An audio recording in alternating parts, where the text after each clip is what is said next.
सद्गुरुदेव जय पद शरणों श्रेयस रूप चरणों शरणों जय सद्गुरु। हमारा जो संस्था का नाम है वो हम लोग अखिल भारतीय संत सत्संग के नाम से जाने जाते हैं। पहली चीज,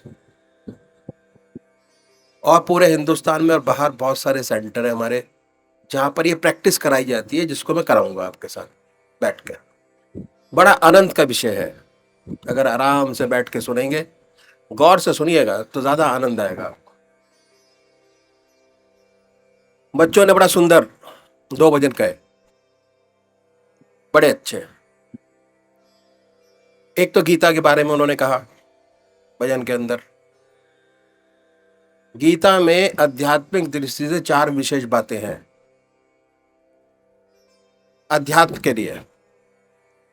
पहला, आहार की शुद्धि। दूसरा, विहार की शुद्धि। तीसरा, अभ्यास। और चौथा, वैराग। सबसे बड़ी चीज अभ्यास है। अभ्यास, प्रैक्टिस। हमारे महाराज जी टेलीफोन डिपार्टमेंट के अंदर रिसर्च में थे। रिसर्च डिपार्टमेंट से रिटायर हुए डायरेक्टर बन के। और जितने आप इंस्ट्रूमेंट देखते थे उस टाइम पे काले वाले, पहले काले वाले इंस्ट्रूमेंट हुआ करते थे, उसके ऊपर उन्होंने रिसर्च की और वो बनाया। और एक रिसर्च का ही आदमी ने ही गीता पर रिसर्च करके ये रास्ता निकाला जो मैं आपके सामने रखूं। पूजा 3 प्रकार से होती है। पहला, शारीरिक पूजा। शारीरिक पूजा में क्या होता है? मंदिर जाना, आरती करना, ठीक है, भजन गाना, ये सब शारीरिक पूजा है। शरीर से ही हम काम करते रहते हैं, हमारा मन जो है इधर उधर घूमता रहता है। इससे ऊपर थोड़ा उठे तो दूसरी होती है मानसिक पूजा। उसके अंदर ध्यान योग आता है, हठ योग आता है, आपका आनंद योग आता है। जितने योग है, आनंद योग का मतलब कोई चिड़िया का नाम नहीं है। आनंद योग का मतलब या ध्यान योग का मतलब ध्यान अपने कार्यक्रम में दिनचर्या के अंदर जोड़ना, ऐड करना, ठीक है। योग का मतलब ये होता है आनंद योग, ध्यान योग, सहज योग, सहजता से जोड़ना। हमारा रास्ता सारी चीजों का मिश्रण है। मिश्रण का मतलब उसमें आनंद योग भी है, ध्यान योग भी है। ध्यान करेंगे तो ऐसी ऐसी आपको चीजें पता लगेंगी जो आपने जिंदगी में कभी देखे नहीं होंगे, ठीक है। ध्यान योग गया, उससे आनंद आपको मिला और बड़े प्यार से बैठ के करते हैं, कोई टेंशन नहीं। हम जब भी पूजा के अंदर बैठते हैं या परमात्मा का नाम लेते हैं तो ये सोचते हैं कि हम प्रभु तेरे चरणों में विश्राम चाहते हैं, ध्यान नहीं चाहते। अगर ध्यान लगाने की कोशिश करेंगे तो एक नई टेंशन पैदा हो जाएगी, ध्यान लगा ही नहीं। हम अगर ये सोच के चलेंगे कि हम उसके चरणों में विश्राम चाहते हैं तो विश्राम के माने है कि जब विश्राम करेंगे, सोते हैं विश्राम करते हो तो क्या करते हो? सारे विचारों से खाली होते हैं उस टाइम पर जब हमको नींद आती है, और नींद नहीं आती। अगर आपको 1% भी किसी चीज की टेंशन है, आप सोने की कोशिश करें तो रात भर आदमी जागता रहता है, मन में वही विचार घूमते रहता है, ठीक है। विश्राम नहीं हुआ। विश्राम कब होता है? कि जब हम सोने के लिए गए, हम विचारों से खाली हुए, एकदम हमको नींद आ जाती है, ठीक है। दूसरी बात क्या है? किसी ने मेरे से पूछा है ना कि मृत्यु में और सोने में क्या फर्क है, और इसका बड़ा सिंपल जो उत्तर था मैंने उनको दिया। मैंने कहा भाई सोना है दैट इज टेम्परेरी डेथ। रात को सोते हैं, ना शरीर का पता होता है, ना मन का पता होता है, ना हाथ का पता होता है, ना पैर का पता होता है, ना दुनिया का पता होता है, किसी चीज का पता नहीं होता। That is temporary death. सुबह परमात्मा हिला के उठा देता है कि भाई उठ जाओ, अब आपका आगे का जो कार्यक्रम है वो उसको पूरा करो। और जो डेथ है दैट इज परमानेंट स्लीप, कि एक बार आ गई तो परमात्मा उठाता नहीं है। परमात्मा की इतनी बड़ी कृपा हम लोगों के ऊपर है, जब हमको मनुष्य जन्म मिला। सबसे बड़ी बात क्या कृपा है? सबसे बड़ी कृपा यह है कि कोई भी और योनि हमारे पास ऐसी नहीं है पूरी दुनिया के अंदर जहां पर जब पैदा होते हैं तो मां का संरक्षण होता है हमारे ऊपर। सारी जिंदगी भाई बहनों का संरक्षण हमारे साथ होता है, मन बहलाने के लिए भाई बहन हमारे साथ चलते रहते हैं, और किसी योनि के अंदर ऐसी चीज नहीं है।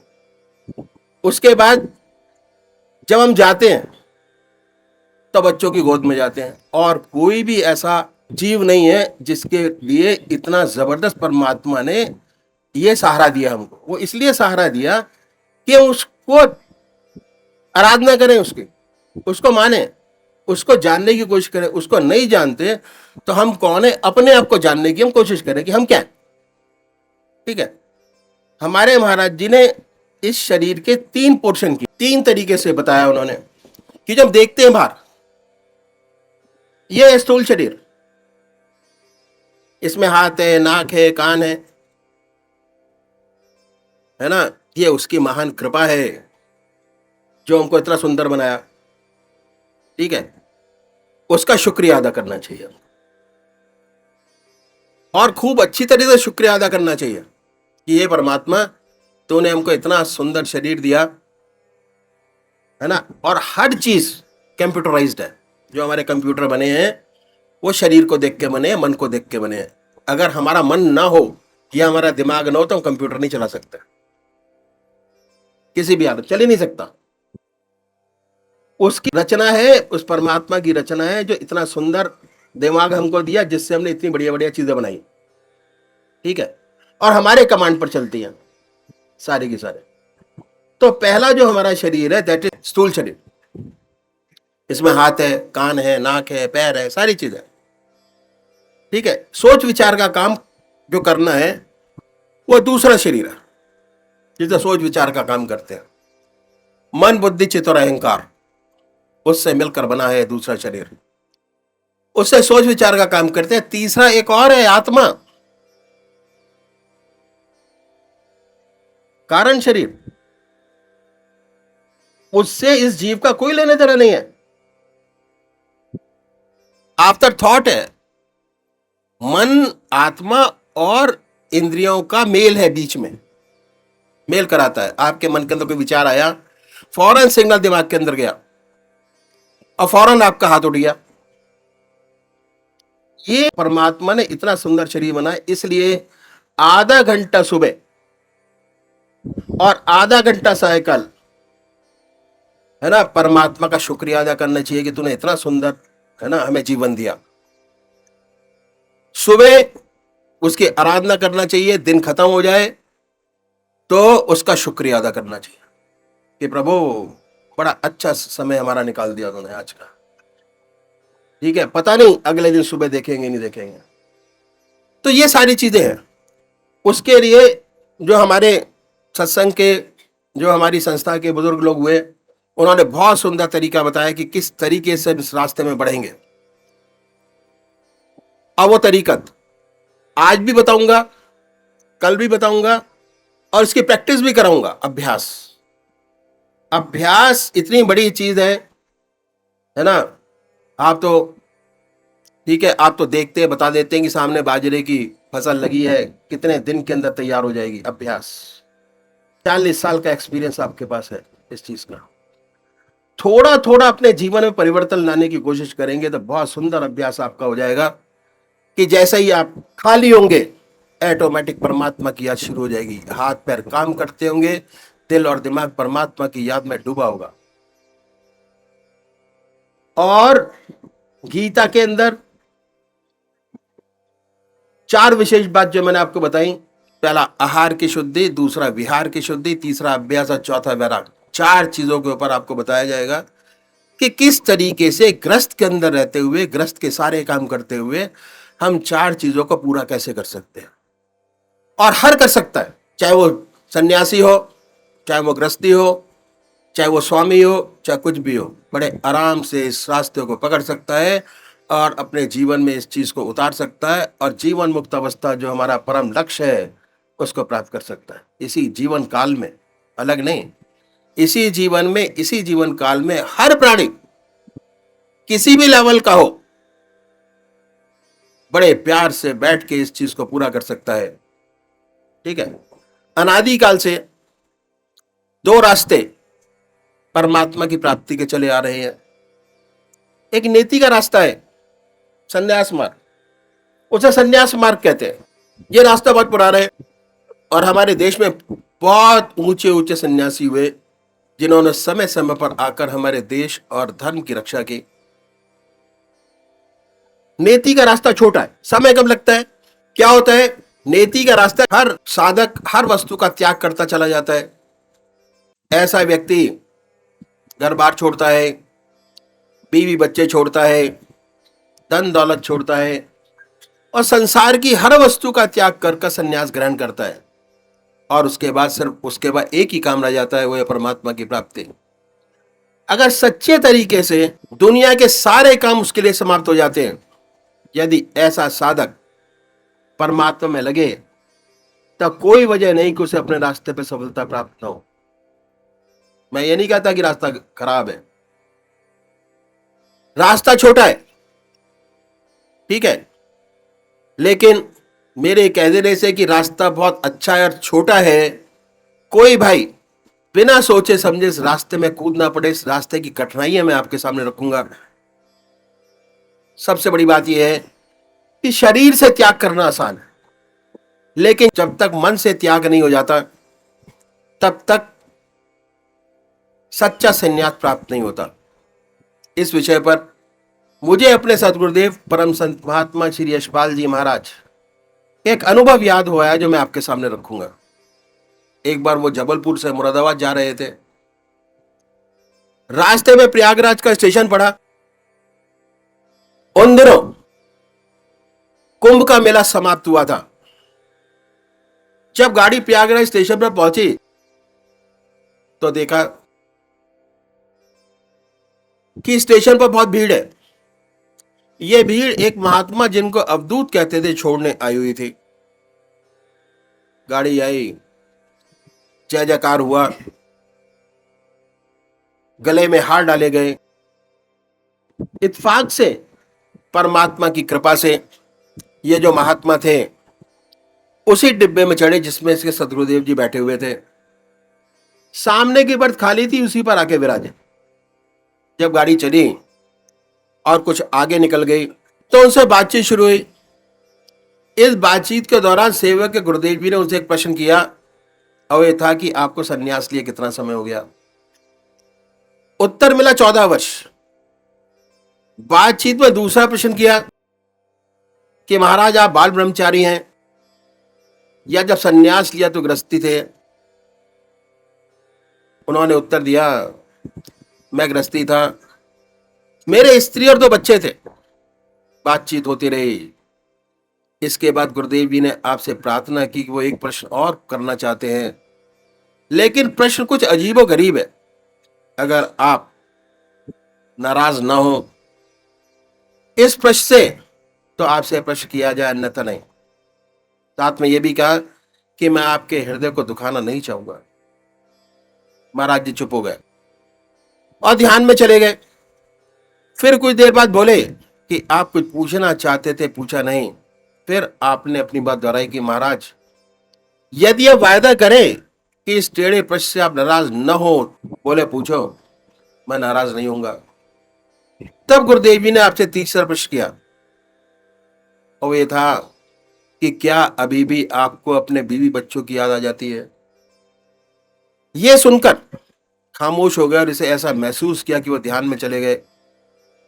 10 मिनट बाद आपने आंखें खोली और कहने लगी कि बच्चा, सत्य यह है कि आज भी हमें अपने बीवी बच्चों की याद आ जाती है और जब भी मैं अपने गांव के पास से निकल जाता हूं जहां के मैं रहने वाला हूं तो ये याद बिल्कुल ताजा हो जाती है।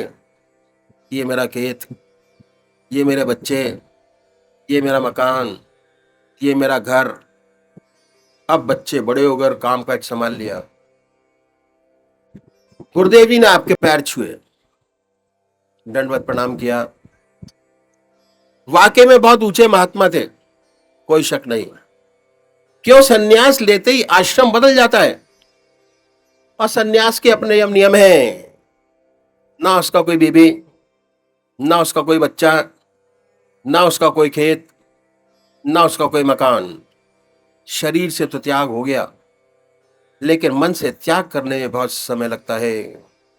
दूसरी बात और भी है, कि त्याग का बड़ा अहंकार होता है, संग्रह का इतना अहंकार नहीं होता जितना त्याग का अहंकार होता है।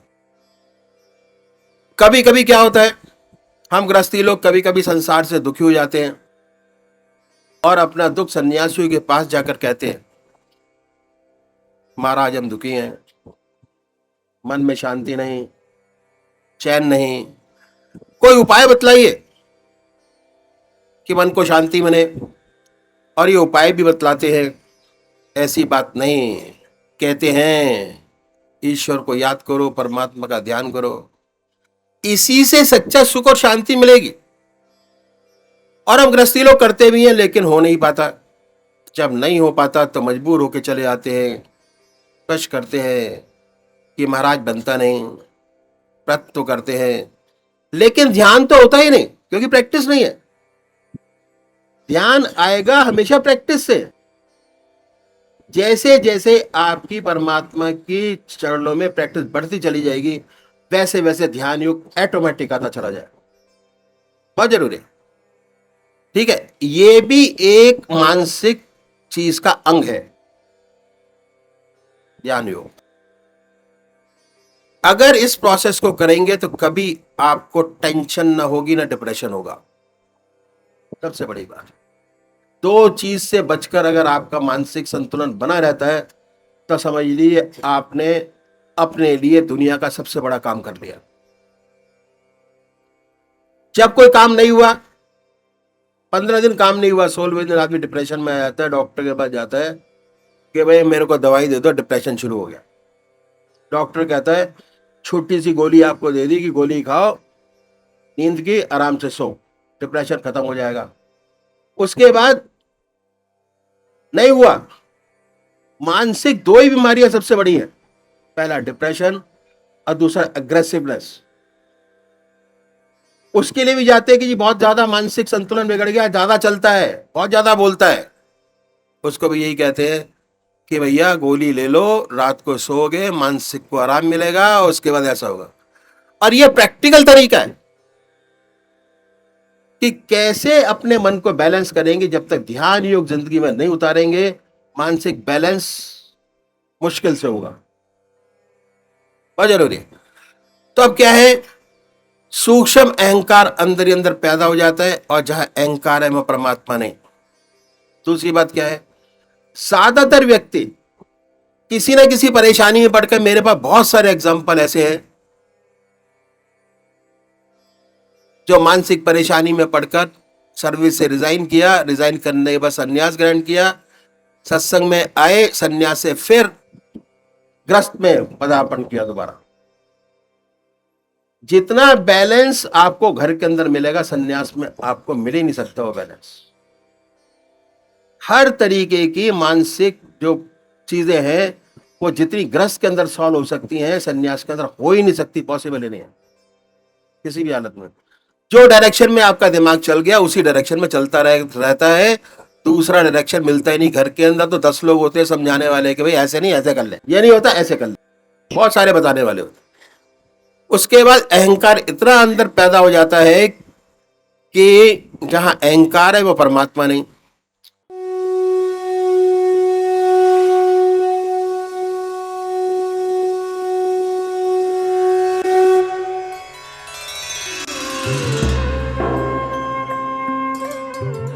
ध्यान योग के कार्यक्रम आनंद योग से निशुल्क जुड़ने के लिए संपर्क करें 9810239677।